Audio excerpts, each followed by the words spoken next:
time to talk about luxury cruising. From suites so sweet to ships elite. Come explore the world in style with me on Luxury Cruising, the podcast. Hey, it's Krystal here. Before we get started, did you know that there is a way for you to directly support the podcast? Head over to my website, luxurycruising.net, and you can buy me a latte, a glass of champagne, or even a whole bottle of champagne if you want. Leave me a note, and I'll be sure to give you a shout out on the next episode. That's luxurycruising.net. You can also leave me a note or ask a question. Okay, let's get on with the show. Welcome back to Luxury Cruising. I'm your host, Krystal Sodaitis, and today I've got a little bit of a life crossover episode for you. So for those of you who listen to sort of episode 1, episode 0 about why I decided to start a luxury cruising podcast, you will remember that I also am a coach for neurodiverse physicians. And I was recently approached to write an article that sort of talks about vacation planning for neurodiverse individuals. For people who don't know, neurodiversity is a term that has taken on a meaning in the modern sense of people who have specific diagnoses like ADHD, autism, dyslexia, dysgraphia.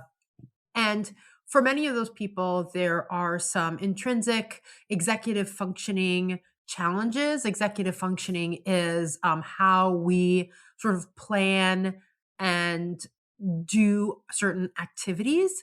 And so for many neurodiverse people, executive functioning is a challenge, as well as other parts of not just vacation planning, but the vacation experience, especially if you have ADHD, autism, social anxiety. I mean, vacations can present some really unique challenges for people with those conditions. And so today, I'm just going to sort of detail for each one of those conditions I just mentioned, ADHD, autism, social anxiety, why is cruising really an ideal vacation, and specifically luxury cruising? Why does luxury cruising really cater to people with those particular conditions? Vacation planning can be a real cognitive overload. I mean, even just deciding where to go, which ship to go on, how many people, what kind of room to book, all of those can be overwhelming for some people because there are so many choices. It can feel difficult to make a choice. So for that reason, if you are somebody who just gets overwhelmed by the sheer volume of choices, then that is another reason to work with a travel advisor, because they can really help to narrow down based on what your goals are, what your tastes are. They can really help to narrow down the choices. Another thing, many people who enjoy cruising, they take the choice out in terms of sticking with one cruise line, sticking with one port, even sticking with one itinerary. If you, for example, live in the Northeast and, New York and New Jersey, Port Liberty are your local ports, then you can just decide you're only going to cruise out of one of those two cruise terminals. And that's it. Also, if it's a local port, it also takes out the travel factor. How many days before are we going to stay in Orlando and go to the parks for a few days, or stay in the Manhattan area and see New York for a few days?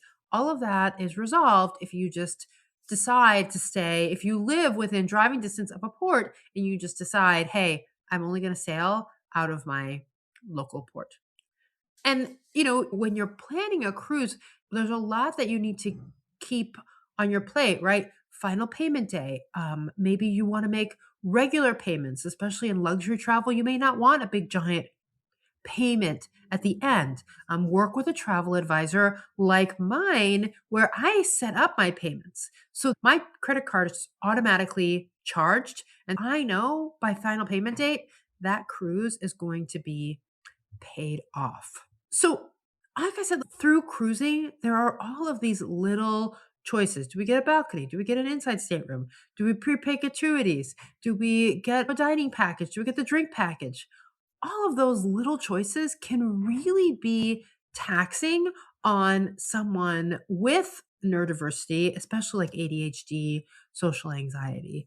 Having either somebody else in your family be the one that makes all those decisions or working with a travel advisor can be really, really helpful. If you do, because I'm sure the vast majority of us do have to travel to a cruise port, plan that transportation out well in advance. And again, you can have your travel advisor make recommendations about flights, hotels. Many of the cruise lines will help you to purchase the flights. Often they don't get the best connections and the prices vary. Sometimes they're way off base and much more expensive, but I've actually used Royal Caribbean's Air to Sea once and perhaps even twice. And the rates were really, really competitive. And the nice thing is that it's all included in your cruise so that when you pay off your cruise, your flights are paid off as well. So you don't have to worry about making sure that these flights get paid and the cruise gets. So I'm going to go into those three conditions, ADHD, autism, social anxiety, and give you some really concrete examples about why cruising works for those particular types of people. About 20% of the population have some sort of neurodiversity. So this could be you, it could be somebody in your family, somebody you love. And so just keep these things in mind when you are planning your next luxury cruise vacation. So, two things to know about ADHD brains. The first is that they are highly dopamine driven, meaning they want reward and stimulation a lot. And they have pretty poor executive functioning. So, their planning and execution is not great. Now, that's really perfect. Cruising for them can be perfect, especially if the logistics are all taken care of, because there's a cruise planner. All the activities are planned out. Some of them might get a little bit of decision overload because there's so many fun things to do, but at least they have options and they don't have to count on neither their executive functioning or their own research to figure out what to do on a day-to-day basis. That includes the days in the ship, the sea days, as well as the port days if they choose to go on a cruise sponsored excursion. So that built-in structure for many people with ADHD can really be, very satisfying. Many cruise lines, they have a lot of fun activities, whether it's a game show or dancing. They get that dopamine hit. The comedians that might be on the ship at night, they get that dopamine hit without them having to figure out how they're going to do it and not doing it in a destructive way. Also, in terms of from an executive functioning standpoint, they don't have to pack and unpack and figure out how they're going to get, if it's a multi city tour, they don't have to try and navigate public transportation, figure out how I'm going to get from here to there. The decision fatigue is really reduced, which can, be a toll on some people with ADHD. Meals are planned out. These are the times that you eat.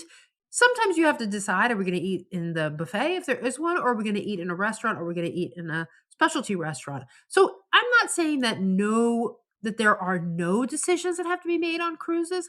I'm just saying the number are reduced, because if you have an option, let's say you're on a luxury cruise and you might have an option of 5 places you can have dinner, that really is a lot less than if you're in a city and now you have 50 places where you potentially could have dinner. So just those sorts of decisions, while still there, are greatly reduced. Let's not underestimate the value of movement and physical activity on the ADHD brain. It is well known that many people with ADHD really benefit from regular movement. Most cruise lines have some kind of gym. They've got a walking track on a deck. They often have exercise classes or dance classes. There's, a pool, which, can you really swim in that pool? How much activity can you get in those pools? That's debatable. But there is a pool if they want one. So plenty of opportunity to get movement in if you're someone with ADHD, and that really, helps you to reduce the ADHD symptoms. So overall, people with ADHD, they're getting their dopamine because there's tons of activities, and their executive functioning is not being challenged because many things are planned for them and there's a reduction in the number of choices. Now let's go to autistics and why cruising is great for autistic travelers.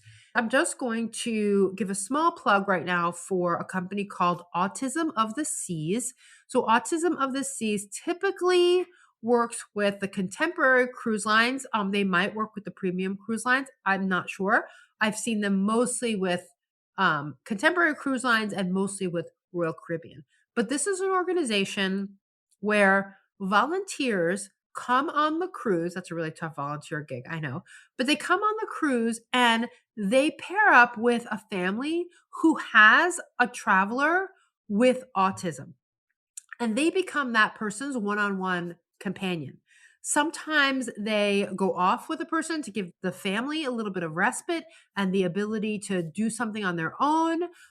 Sometimes they accompany the whole family just to be able to have that autistic travel for them to have one-on-one supervision if you're traveling with a larger family. And you can imagine if you have an autistic child who maybe likes to wander, maybe gets overstimulated easily, and you also have other children that you have to manage, either in port or on a large cruise ship. Having another body there to one-on-one be able to help with your autistic family member is really, really key. And I've heard nothing but great things about Autism of the Seas. I saw them once, so we were getting off Icon of the Seas during spring break. And I saw a group of people, they wear these, I think they're orange t-shirts that say Autism of the Sea. So they were there to help. Probably there were a lot of them, so probably more than one family. But what I loved about it was that this was Icon of the Seas during spring break. You only get the smallest cruise ships on, less than ideal weeks. Autism of the Seas works even in peak cruise time at that time, Icon was the newest ship. So that's my little sort of like segue PSA about Autism of the Seas. But so why does it work for autistic travelers? And this can also be really helpful for people with ADHD. And that is that the ship layout is static. Like once you learn the layout of the ship, it's there. Once you learn the pattern, many autistic people are very good at pattern recognition. Once you learn the pattern of how to get back to your stateroom, it's hard coded. And it's if you do, traditional dining and even sometimes my time dining, you can have the same table, the same wait staff. Many people with autism have very specific dietary needs and dietary preferences. And you know me, like I don't think there's any place better than a cruise ship to be able to address specific dietary needs. Sometimes you have to have the majority of your meals in the dining room, but if it's that or your child is either not going to eat or really be grumpy and unhappy because they're hungry and can't find something to satisfy them, then I would rather just have my lunch in the dining room when it's available. And even in the buffets, more often than not, if you have a dietary need, even the buffet staff will work to help you to address any specific dietary needs. So from a food standpoint, I think that it really is beneficial for autistic people. When I did our transatlantic, I haven't noticed this as much on like 7-day Caribbean, sort of like your standard 6-7 day cruises. But when we did our transatlantic, I noticed in the cruise planner, there was a reasonably predictable schedule of the activities. It wasn't exactly the same, but it was always trivia at this time, and then an adult craft, and then a game, and then it was time for lunch. And then you kind of got a pattern of how those activities went. And that makes it a little bit more predictable for people who thrive on that. Autistic people are very sensory sensitive. Like they would not be happy on a cruise ship with 6,000 people. And while, yes, many of them might experience sensory overload in something like a Centrum or a main plaza where there's many, many people, wandering. But for most of us that have been on cruise ships, the first day can be very crowded in some of those general spaces. But by and large, more and more these days, there's more space per passenger in general. I mean, if you're on a Caribbean cruise on a sea day and, it's 85 degrees outside, yes, that pool deck is going to be packed. But you will be able to find quiet places, right? There's often a library that is really underutilized, a card room. Most cruise ships have these little nooks or hidden away little spaces where you can find quiet. And then you have your stateroom. Your stateroom can become a really quiet, if you have an inside stateroom, it's just dark. It can become like a sensory cocoon if you are an autistic person who really needs that. If you're an adult, you can go into the adult areas where there's a lot less people. So that sensory overload can really be controlled on a cruise ship, and especially a luxury cruise ship where there's even a higher space to passenger ratio, especially with cruise ship apps these days. Again, you can see a daily schedule. You can set the schedule for the next day. So there's predictability. If you have a child, most of the kids clubs have staff that are trained to be able to, address some sensory needs. I have seen regularly on cruise ships that they have specific activities that are tagged as, low sensory activities for those kids who need them. And so those little factors can also really help an autistic person to feel more comfortable in a relatively new environment. Again, if predictability and familiarity are something that your autistic person really craves, you could go on the same ship. A lot of the luxury cruises, especially like Azamara, the same ship doesn't repeat the itineraries. It's not like a contemporary line that does the same, Eastern and Western, they just go back and forth every 2 weeks. Some of these, like Azamara, they pretty much keep going. And they might go around the globe. They might stay in a particular area, but usually the itinerary might change. If the autistic person needs someone to accompany them, the people who are accompanying them get something different, but the autistic person has that familiarity of the ship that can be really comfortable. Just going back to food, if they don't like the dining room, they can eat in their room. Many luxury ships allow even specialty dining to be served in the stateroom.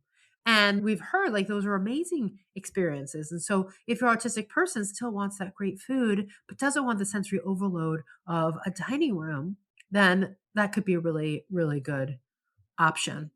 Next, I want to talk about social anxiety. So social anxiety, it can show up in many different ways for many people. Sometimes social anxiety is as simple as not wanting to talk to people that you don't know, which on a cruise ship is fine. I mean, you could go a whole week and really not talk to very many people at all outside of your group.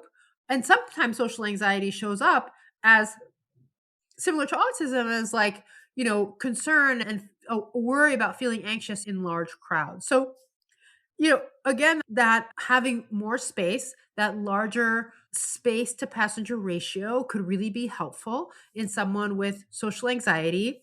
A smaller cruise ship, a river cruise ship with, less than 200 people could also be beneficial because there's not that many people who are going to talk to you. And after a few days, they may become familiar enough that the person with social anxiety is willing to talk to them and feels more comfortable talking to them. But again, socializing is completely optional. You can choose to sit at a large table in the dining room or just sit alone or sit in a, 2 or a 4 top with just the people that you're cruising with. You can choose to eat in your cabin. You can choose off times. I find that, even the buffet, if you go, we'll use shoulder season, right? But like on the shoulders of the meal times, the buffets are practically empty. For example, breakfast is, we'll say, like 7 to 11, and lunch starts, at 11:30 to 2. And so, many people, especially on a C day, they're getting up late. They might be having breakfast at 10, 11 o'clock, which means most of them are not going to be eating lunch at 11:30. And so going into sort of those busier areas, those areas that tend to be busier at the beginning or the end of the time, can often help reduce those crowds. Another, thing is, especially on really crowded times like embarkation day and some of the bigger ships, is go eat in some of the other included restaurants. Like on Carnival, you've got Blue Iguana, you've got Guy's Burgers. I mean, most people these days know how great they are, and maybe it's crowded, but maybe on the first day, you've got a lot of first time Carnival cruisers that don't know it's open. And so capitalize on that. That is one advantage of being on some of the larger ships, is that the number of included other restaurants where you can, get something to eat is definitely larger than some of the older, smaller ships. Um, Again, for social anxiety, you can always find quiet places, a quiet lounge, a little nook. The spa, you could consider getting a spa package, a thermal spa package where you're on a thermal lounger. It's usually quiet. Maybe there's a sensory shower that you might get some relief from. So again, whole possibilities to be able to ease some of the anxiety that some of these people may experience. And, I've kind of peppered in here like luxury cruising and what that difference makes. But let me just condense it down into a few important points. First is the size and the number of passengers. So luxury cruises are typically going to be smaller, fewer people. And so if crowds and congestion and sensory overload are an issue, that may be an answer.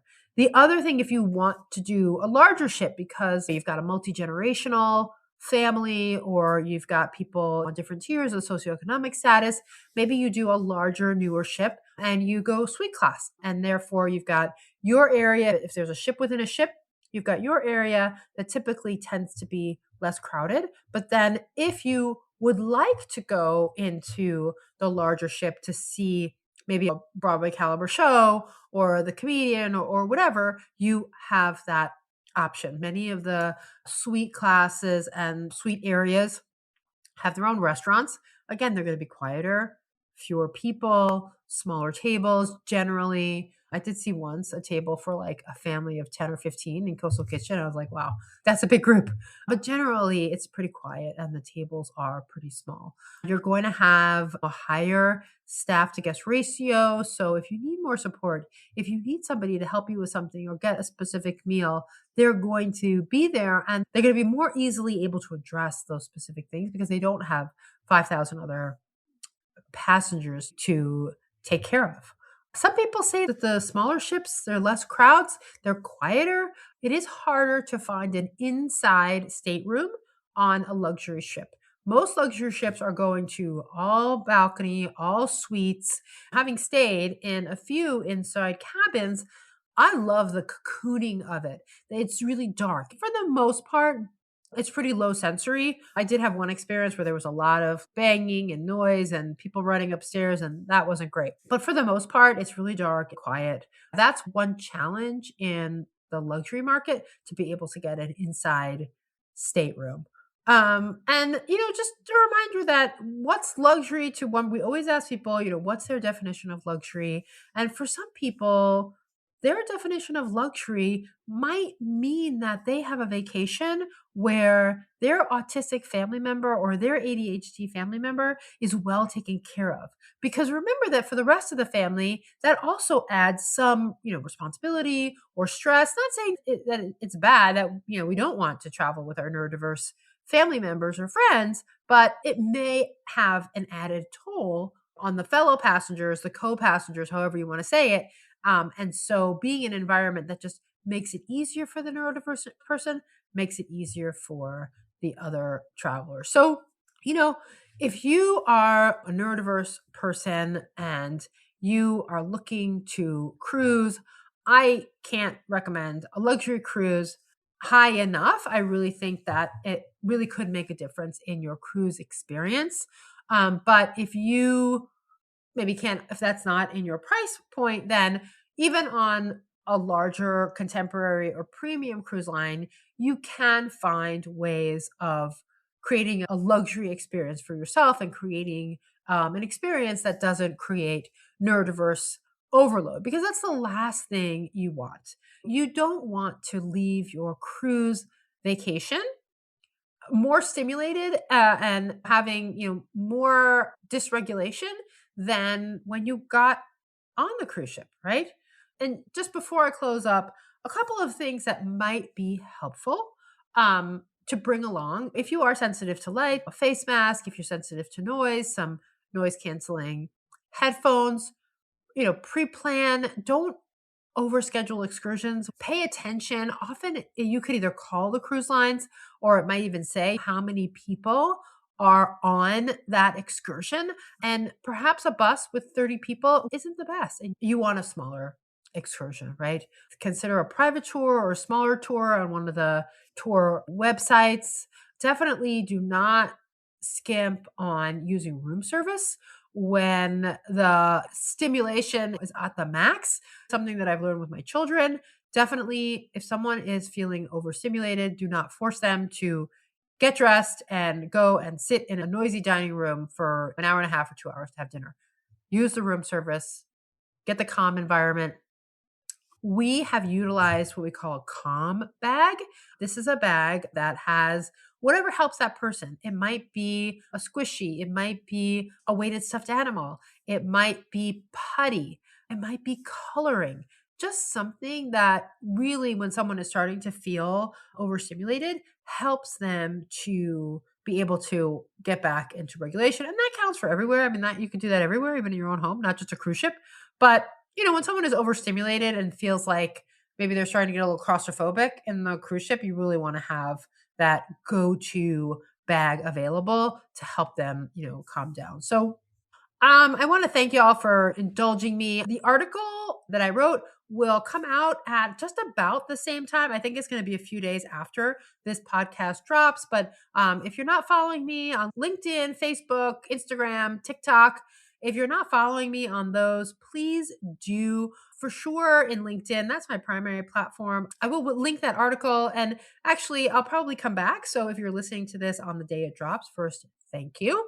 But if you're not and you really want to see that article, I'll just alter the show notes and I'll just link it back as soon as it's published. That being said, if you are not subscribed, I really would appreciate if you would hit that subscribe button on whichever platform you are listening. It really does make a difference in helping us get noticed. I always appreciate the 5-star reviews. If you have a 1-star review, just reach out to me. Tell me, or put a comment in. I'd love to see some comments in, Spotify, Apple Podcast, LinkedIn. Tell me what you love. Tell me what you don't love and what you'd love to see changed. If you have been on a luxury cruise and maybe don't love these solo episodes of mine, and you love the guests as much as I do, and you would like to be a guest on the podcast, please reach out to me at luxurycruisingpodcast@gmail.com. And if it's a fit, we'll get you on the schedule to record an episode. So thanks again for listening. And until next time, I wish you safe and luxurious cruising. Hey, before you go, if you're enjoying this content, I would so appreciate a 5-star review on Apple Podcasts or wherever you're listening to this podcast. If you'd like to be on the show, there's a link to a form in the show notes, or you can email me at luxurycruisingpodcast@gmail.com. That's luxurycruisingpodcast@gmail.com. I hope to hear from you soon.